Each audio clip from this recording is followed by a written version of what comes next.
Get ready to dive into a world where empires stand on the brink of war and terrible monsters tear at the fragile borderlands of men. The Adventurer-Conqueror King System Imperial Imprint, or as we like to call it, Acts 2, is now live on Kickstarter. Acts 2 is the new edition of the acclaimed best-selling fantasy role-playing game. You'll find everything you need to enjoy epic fantasy campaigns with a sweeping scope. Whether you want to crawl through dungeons, experiment with alchemy, crossbreed monsters, run a merchant emporium, raise an undead legion, or even conquer an empire, Acts 2 supports your playstyle. Acts 2 integrates experience point mechanics, making campaign activities a seamless part of the core gameplay loop. Your character levels up in new and exciting ways each time you play, adding massive replayability to each of your adventures. Acts 2 offers 18 character classes, 378 spells, new combat mechanics, and so much more. Support Acts 2 on Kickstarter today.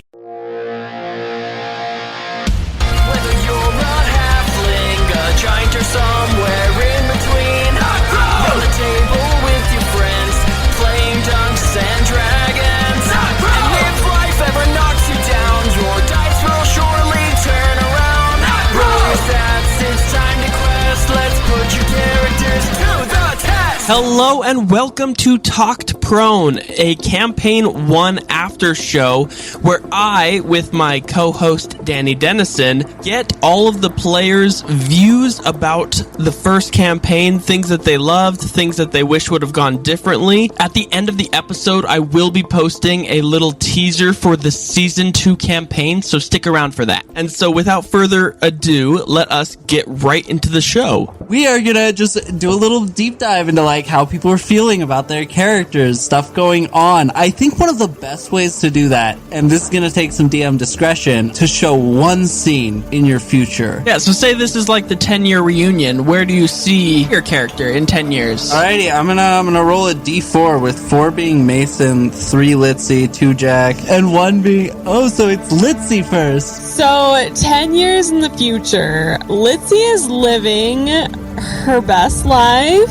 Litzy found her way out of the Feywild. She is exploring, looking for other civilizations to terrorize besides the ones she has slightly too close of ties to. So, in her perfect world, she has found some other kind of life civilization outside of Great Grumbopolis and Fort Outcast. And she is just terrorizing villages anywhere she can find them. Great. She moved to Alaska, dude. Yeah. Well, that's awesome. So, Boggy Billy, in fact, has created the forest that was burnt down in the material plane. He merged with the forest of the Feywild that Tess was taking care of, and because of which, it is like just walking into the forest, you are allowed to choose whether or not you are going into the material plane or into the Feywild. Nice. Ooh. But I was like, there's not like a fun time to bring that up that's going to be better than Lakir dropping an entire city. So I figured, like, let's let Lakir drop the city and that'll be the end. And I loved that. Speaking of which, thank you guys so much for being part of the podcast. Like, my heart swells thinking about 67 or whatever episodes that we recorded of just, like, you guys took so much time to be here, and I truly appreciate you guys just taking times out of your lives to create this storyline. Literally, this is my favorite campaign that I've ever DM'd. And before we continue on to our next character's story, I just wanted to say that Litzy was so fun to DM for. Having a Barbarian Artificer was not a class combo that I thought would work so well. But truly, Barbifister is now going to go down in history as one of my favorite class combos just because of how well Litzy played a Barbifister. Not only is Barbifister one of my favorite things, but now half-hags are also so fun in my brain because of how Litzy played this half-hag Barbifister, and I was so excited when she let me kind of mold her backstory into having one of her parents be a hag, and I just thought that really fit well into our campaign. But now I'm rambling, and I've taken too much time away from my co-host, Danny, who is up next. I was just gonna keep rolling, and I got Lakir next. Okay. Lakir, assuming that the people of Greyhaven don't see him as a monster for dropping a city. They do not. Yeah, I would have done it under the pretense that most, like, everyone was evacuated, essentially. Everyone hates Great Grumbopolis. Literally, the entire population of Fort Outcast was either people who were under Amalek's rule when he took over the city, or people who were kicked out directly by Amalek. Amalek was basically the puppeteer all along. At the very beginning, when you guys were talking about, like, is Oleander a bad guy? And I'm like sitting there like, no, he's a pawn. Whereas the second in command is doing all the things behind the scenes. And seriously, it was so gratifying, especially when you came to me with your character, Lakir. Oh, I was so excited when you were like, my father is very high up in the organization, and he's probably the second in command, and he's evil, and I hate him. And I was like, okay, campaign written, done. Like, Well, actually, too, when I gave my backstory, it wasn't even that my father was this horrible, evil person. Basically, he had treated me bad. And what I was going with was that my character fully believed that my father was completely, like, evil and just, like, doing stuff even if he wasn't. So I left that up to Cade to decide, in that, like, my character would be paranoid of his father no matter what and be seeking his revenge no matter what. It was up to Cade to decide how justified or not Lakir was in his mission. Lakir's flash forward, he would essentially be his tower that he wanted to build outside of Greyhaven was essentially going to be really just, the tower is mostly just for show. For once you walk through it, it would have transported you to Mordekainen's magnificent mansion. So that way I'd have a little bit of solitude while still having, like, a place people can come to meet me. The tower would be built out of basically the remnants of Great Grumbopolis, using a lot of the different, particularly the gems that were in the sorting room as a lot of decoration. He'd essentially work to get high enough spells or to find someone who would be able to resurrect his father so that he can punish him further. That is where Lakir would probably be. For the most part, for the long, like, the extended future, he would essentially be the guardian of Greyhaven. He is an abjuration wizard. He is able to cast protective magics continuously, and usually, especially with higher level spells, after you cast them, like, every day for 30 days, they become permanent. And so essentially Lakir would just set up defensive spells, everything like that, around Greyhaven to protect them from anything demonic, anything divine, basically any outside influence, as he would see.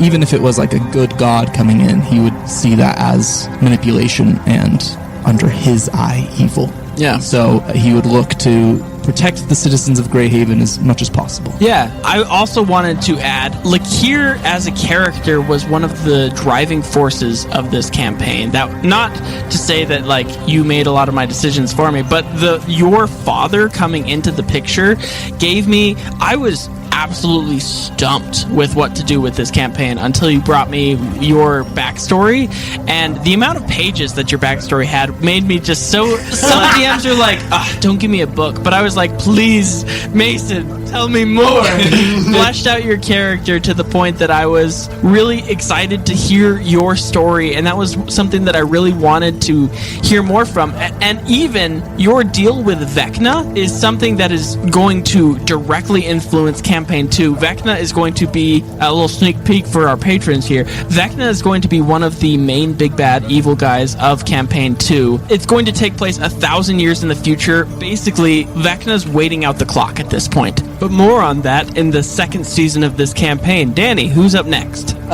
Even is Jack. How dare you make me a father? Flash forward, they were all roughly 7. Right. So now they're 10 17. years, they're all roughly 17, right? You are technically raising these kids in a place that Litzy controls.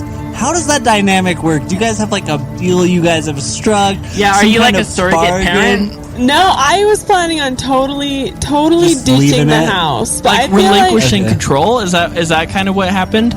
yeah, because that was Mama Sherry's desire. She wanted to give you a space to take care of the kids. So I feel Okay. like the house and its liveliness is also under your control. Okay, I think that's something Jack could work with after he lost his mind. Since we didn't really wrap up his whole Yeah, I figured this is a good way for you to do Yeah, that. this is the wrap up I of the. did that on purpose for Yeah, of everyone. course, Like of course. Lakir didn't get to see the city fall entirely. Litzy didn't get to see like her evil hagness come out. Like everyone kind of had like a little bit of like a cliffhanger moment, which has been kind of It's great. again a thing that we've Excellent. done. We love cliffhangers, unless we're the one hanging off the cliff. And then we're like, why? How many children? Between 30 and 50. I mean, it's kind of hard to count all their heads when they move around so often.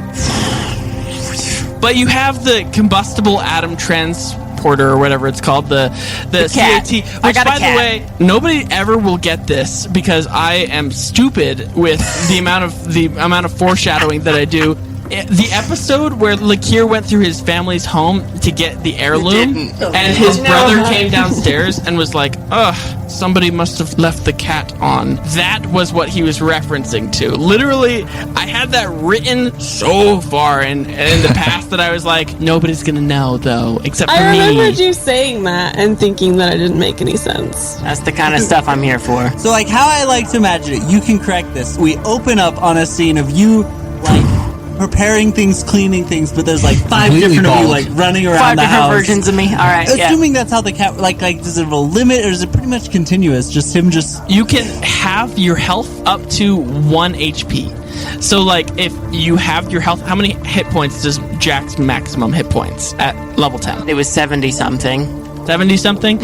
Okay, so 35, 17, 20 something. 20 something. You can have one per kid, or even more. As long as they don't punch you in the leg for more than 4 damage, you're fine. They better not. Jack and his dad weren't really close. I think I addressed that at least vaguely. You know, they don't see each other frequently. Time dilation between the Feywild and the material plane. But I think what went left unsaid is that Jack's dad blames Jack for the death of Jack's mother. Right. And Jack's dad intentionally didn't find him in the Feywild while he was there for years. He would see him occasionally on happenstance. Jack was not intentionally responsible for his mom's death because he didn't listen to her.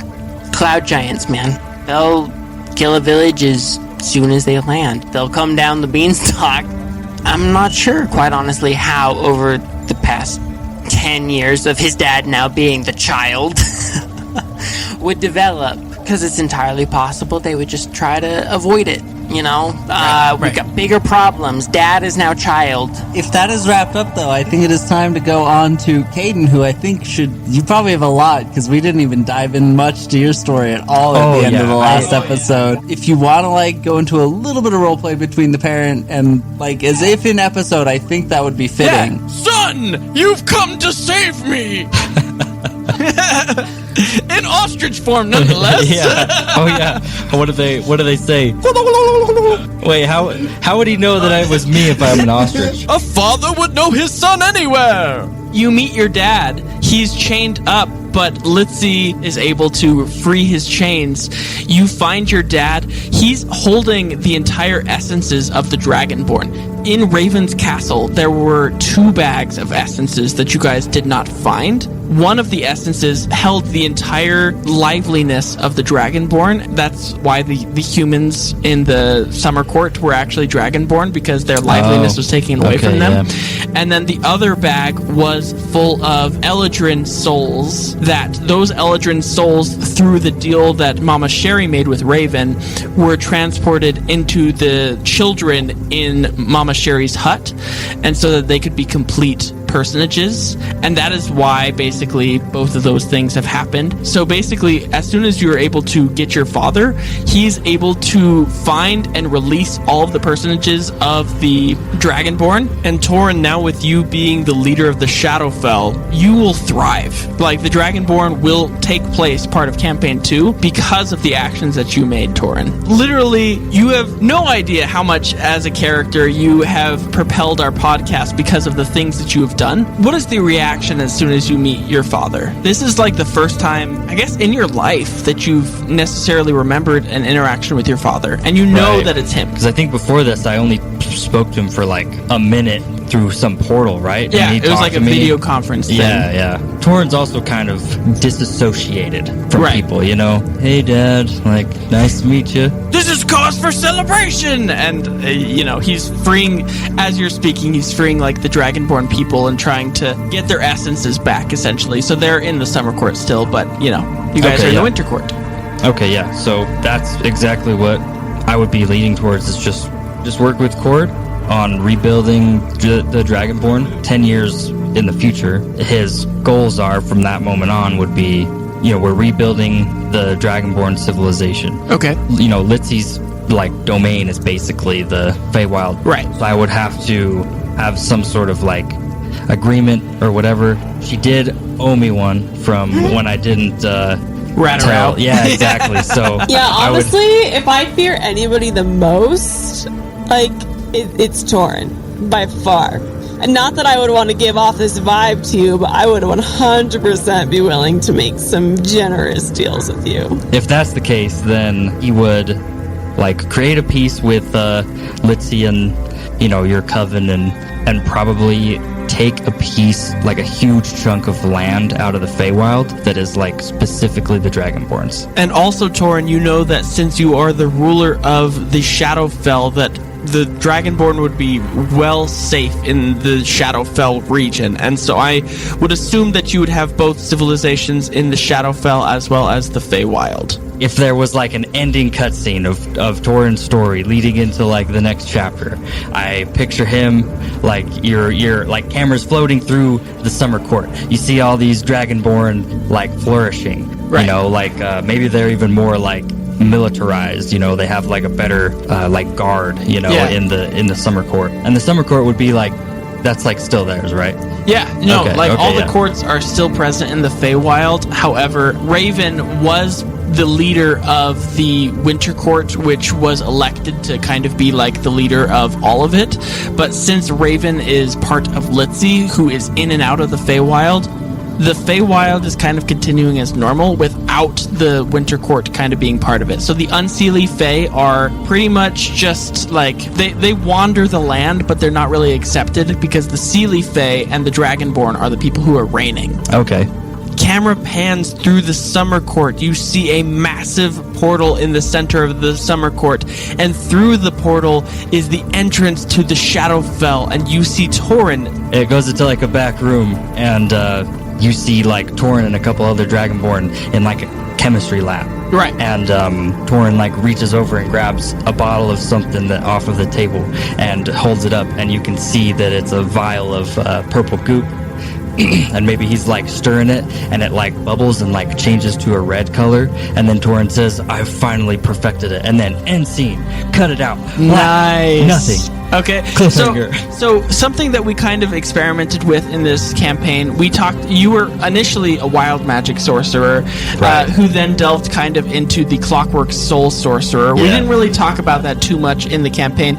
Does Torin, now that he is finished with a big part of his adventuring days, does he favor chaos or does he favor order?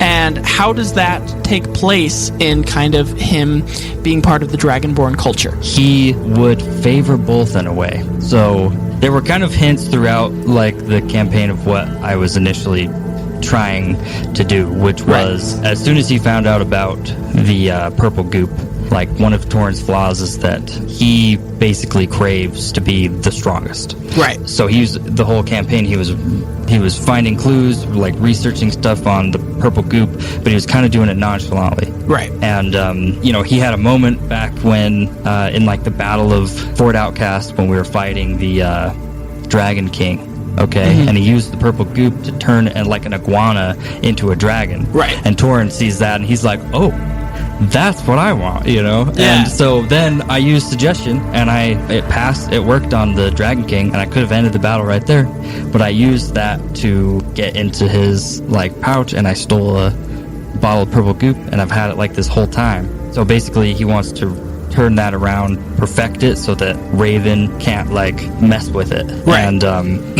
and so you could control it when you're under its effects. So you could potentially turn a Dragonborn into a dragon, and you mass produce this stuff, and you got a whole civilization of Dragonborn. And you can have like a freaking dragon army or something. Okay. I absolutely love that as a character. That was when you texted me about like I want to be able to harness this. I already had in the works as to what the purple goop was. The purple goop was, as you guys found out in the campaign, it was a collaboration of all the types of magic in their most chaotic form. And so being able to harness that chaotic form and bring it into the red goop, basically, that you've now created, would be essentially, it would be a purely life-giving, because the purple goop had the potential of giving life, but it was mostly by accident that it happened. Like not very many of the anomaly born of the healbots that actually grew into personages, that wasn't on purpose. That was definitely something that happened on accident. But I was so excited when you brought up like that Torn was interested in basically creating the perfected form of this purple goop, because it was something that I have been planning on you guys perfecting and basically creating through it. And so if Torin, like you said, was able to create things, the Dragonborn civilization is going to be freaking stacked. Like they're going to have so much, like you were able to do so many things with the power of your red goop that you've created. Yeah, that was his ultimate goal, and that's where he would be 10 years in the future, is trying to accomplish that. Because he grew up in the wilds, didn't have like any experience with people or civilization or anything. The first civilization that he goes to, still at a young age, ends up being like corrupt and evil. He meets like other different like races, like the Gnolls, and then even going to Fort Outcast, and it's just all like chaos, and like no one can control anything. And so his like ultimate goal is basically to be the power that like brings order back. I love it. Yeah, seriously. Thank you. Danny, I want to hear from you now. I know that you're the host, but I am turning it back on you. What is Tess in 10 years? So mine's going to kind of a little bit depend on how things actually ended up ending, because I'm not sure entirely if Lakir overrided my deal with Vecna or if it still stands. But so starting off, me going Real outside. Quick, roll me a d20. 19. 19? Okay. It works. It works. So even though Lakir dropped 750, somehow Lakir drops 750 and your soul is not taken. Oh, in so addition. He saves me.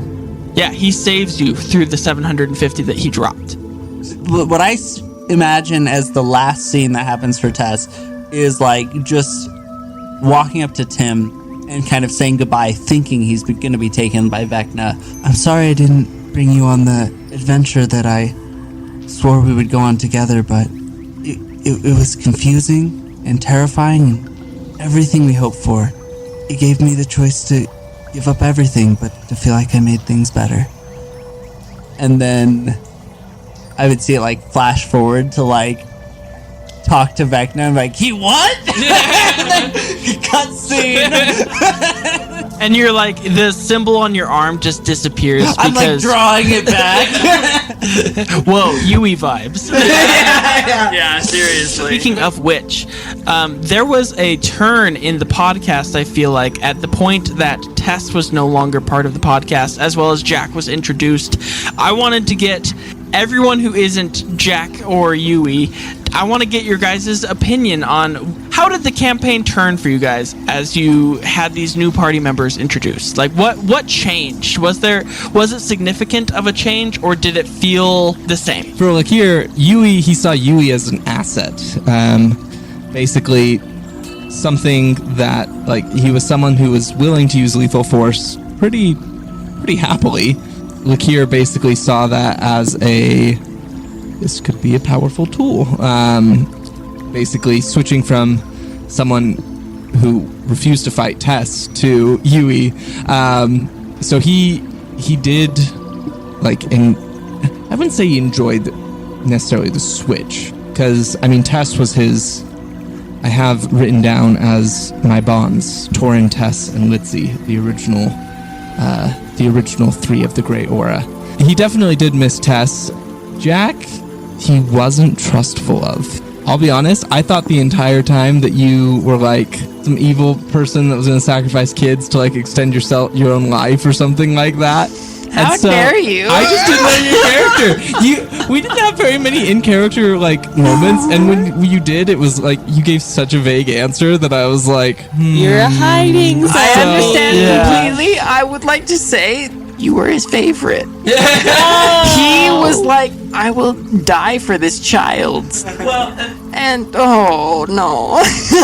When we had the discussion after here, Mama Sherry's place, we had like we were reading the books and we had the discussion and stuff like that. And he came around to trusting you a little bit more around then. But before that, he had no idea who you were. He didn't like adult presence just in general. Understandable. Problems with authority? Got it. Yeah. Problems with all my NPCs? Got it. Yeah, seriously. Essentially. But no, he definitely liked both of them. Yeah, I will say that Jack presented a whole new level of guilt to the things that he was planning to do, and where his entire thing was like, I'm going to protect these children, and my character's thing is, I'm going to murder a city. Yeah, that was definitely a conflict that I experienced as well with the whole, I've bonded with this kid over his whole his daddy issues basically, but at the same time he was, hopeful that, not necessarily that it would resolve peacefully, like he didn't have disillusions about where things were going. And you did change his mind. Lakir originally planned on killing his father. Mm-hmm. And then after our conversation in which you were like, you want to kill him, he was like, you're right, that's not enough. And that's when he decided that he needed to keep his father alive to basically...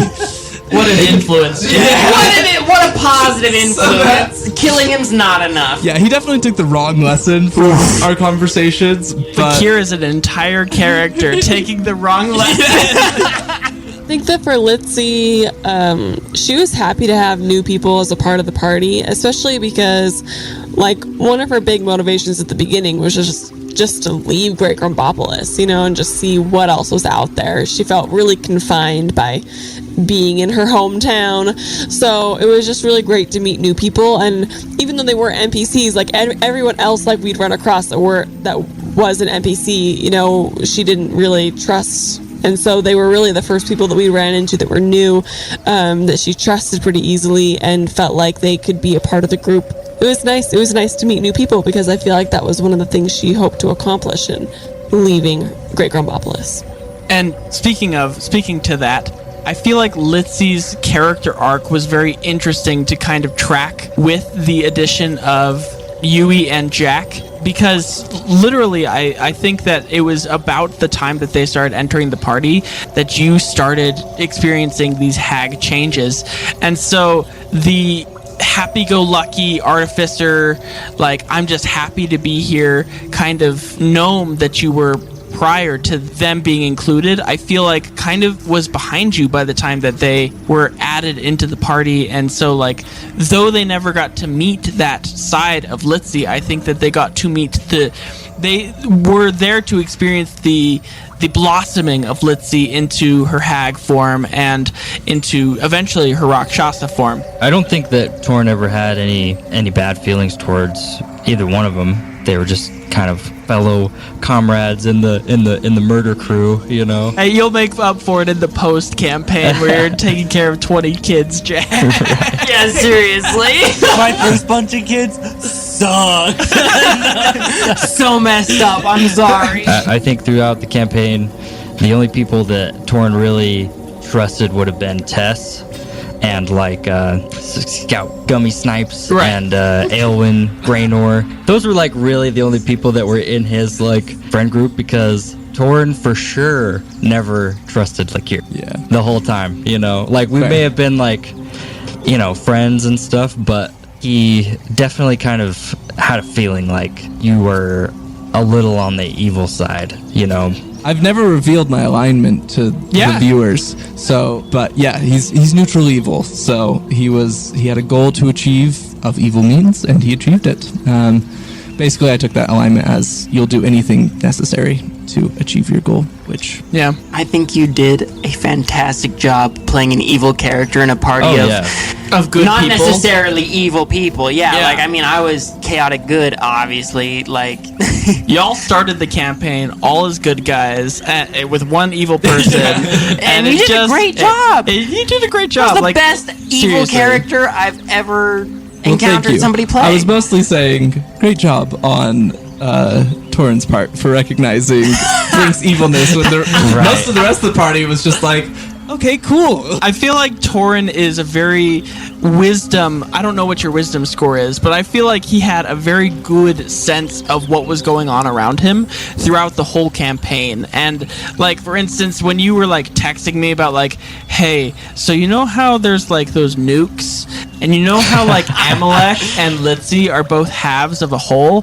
What if I just convinced Litzy to banish me into a different realm with her. Amalek and her, Yeah. and then just set off a nuke, and that was the end. And I was like, Yeah. That's what I was gonna do. Yeah, I was gonna sacrifice. Yeah, I was gonna sacrifice myself to take both of you guys out. I at the would have same been time. down. Storyline wise, I would have really respected that. when he sent me that, I was like, that rules. But also, the bomb codes are in UE, and that was kind of the thing that was like, and you guys, like, there were so many NPCs, speaking of which, like, not that Yui's an NPC, but he became an NPC. Yui was left in the dust, and Harold was left in the dust, the artist formerly known as Giant was left in the dust. So many people that you had met that you're like, help me as much as you can, and then goodbye. Which, honestly, I think is phenomenal, because we were following your guys' storyline pretty much 100% of the time. In all fairness, with Harold, it was like, I'm helping you whether you like it or not. You were just like, stop helping us. It's a good spot to end. Before we go, I just wanted to hear what was your, if you could choose one point of the campaign that stuck out, whether it was your own action or somebody else's action, what was something that you felt really stuck out as a character, or just in general, that you thought was like monumental to the campaign? Personally, I'm going to have to say Torin's wild magic, which essentially saved us. All the time. Several All the time. times.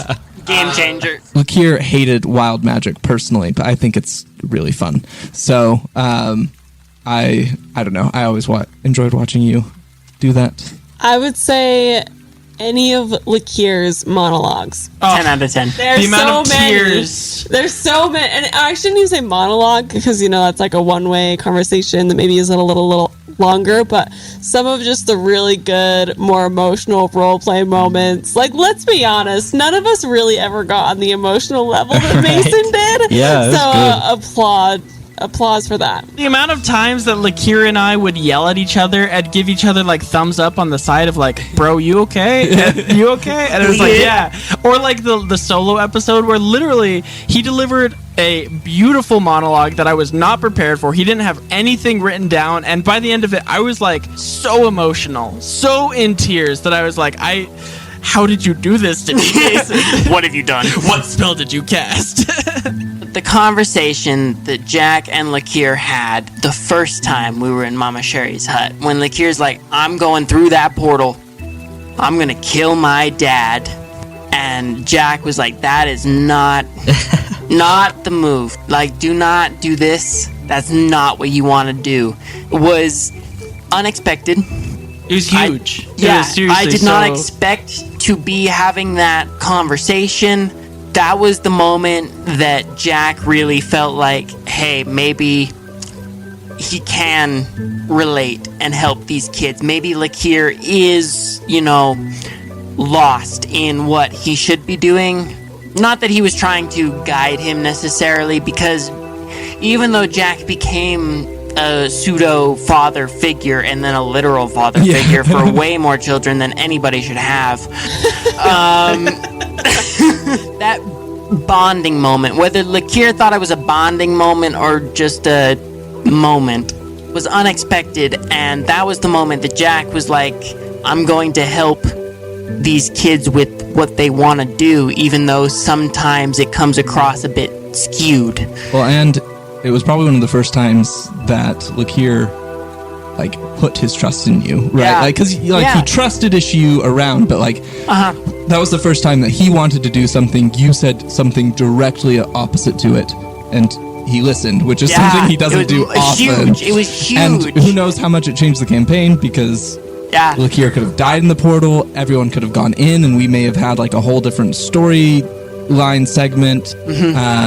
Like, who knows what would have happened. So anyway, sorry. It was great. It was huge and completely improvised, and that was the moment Jack really was fully committed to the group, because before that he was not sure what he was doing. He happened across the entire group, and that was the moment where he decided he was committed emotionally to this group of basically strangers that he encountered in the Feywild, because he could relate, at least in part, to these issues with parents, with authority, but also knew that the path Lakir could have taken would have been filled with remorse and regret because of the decisions Jack, had made prior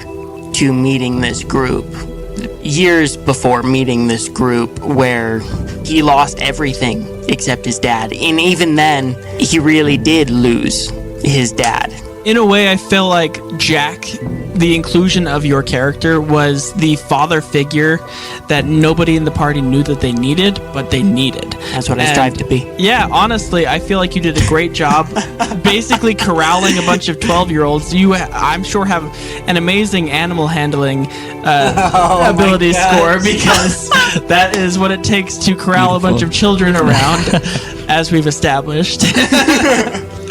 Yeah, no, I think that you did a great job of harnessing the dad energy and making it really, making it really personal with a bunch of the kids that you were around. For me, I don't know if I did a great job getting this across, but for me, a big part of, like, kind of a monumental moment for Tess, at least, I feel like, was when he went blind and left the group, because I think a lot of it shows a little bit that I struggled to get across for that character, where a lot of it was just trying to, like, do everything you can to make things better, but, like, not realizing that, like, always just, like, because he went blind, he saw himself as a burden, so he left.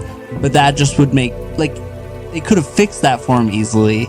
They could have taken a lot of different routes to cause a lot less drama in the long run, but in an attempt to try to make it easier in the moment to not deal with that problem, it ended up making it worse, which was kind of a lot of Tess, like a lot of his, like, I won't harm anything, but I'll, like, try to stun them, and like you're involved, you're already making decisions, you just have to commit to trying to make change and make things better. I don't know. Struggled to get that quite together, but that's kind of the idea.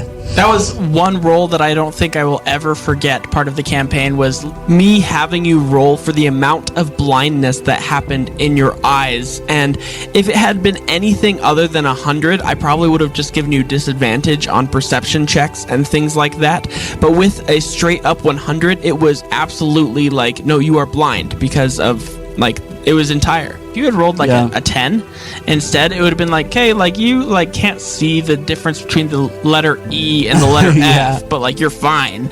But no, really, when you rolled that 100 and it determined how much of your blindness was actually in effect, that was, again, like, a game changer for me as well as a DM. Like, just to be like, okay, I have to work around this. But then you were like, oh, let's do a different character. I was like, okay. Yeah. So, which worked really great. It makes sense, because for Tess as a character, he just didn't want to cause problems. That was like his number one thing. He was worried he was going to make problems. So if he became a problem, his solution was just to leave. Something that definitely stuck out to me was the battle with the Dragon King, for sure, and the whole for Outcast couple episodes that we had initially gone there and everything. I think that for Torrin, that was a pretty significant part where his ideals changed, and he could kind of see what his end goal was. Yeah. And it was cool having Bella on the podcast. It Oh, was. it was Oh, so yeah. cool Yeah, having it Bella was. on the podcast. Definitely made those episodes like really fun. Yeah, that much cooler. Honestly, those episodes were a lot of fun. Seriously, all of your guys' character growth that you've experienced throughout this entire podcast, I feel like is a huge pat on your back to yourselves, because you guys did amazing. I've never had a group of people that I've been more pleased with the outcome of what has happened, and I wanted to thank you all from the bottom of my heart for being here week after week and continually playing Dungeons and Dragons with me, which seems silly, but honestly, I feel like I'm getting a little emotional here. I'm trying to, conceal the emotions. You're gonna but make me cry. I'm trying. You're doing a great job. But I truly, I appreciate all of you being here week after week, and I thank you for being part of Knocked Prone, and you will always be a part of Knocked Prone, and I hope that I can see all of y'all back for some guest appearances in Campaign 2, if not being a part of Campaign 2 directly, and I leave the rest of the time to Danny, and you can wrap this up as however you'd like. When life finds out that your D&D podcast is a hack, all you can do is keep molding. Got him. We hope you have a wonderful rest of your life. We love you all. Receiving incoming transmission. Coming soon in Campaign 2. 1,000 years in the future, the effects of the fall of Great Grumbopolis can still be felt. On the deathbed of Lakir the Archivist, Vecna can once again rise to power unchecked. Who will stop her? Find out August of 2022.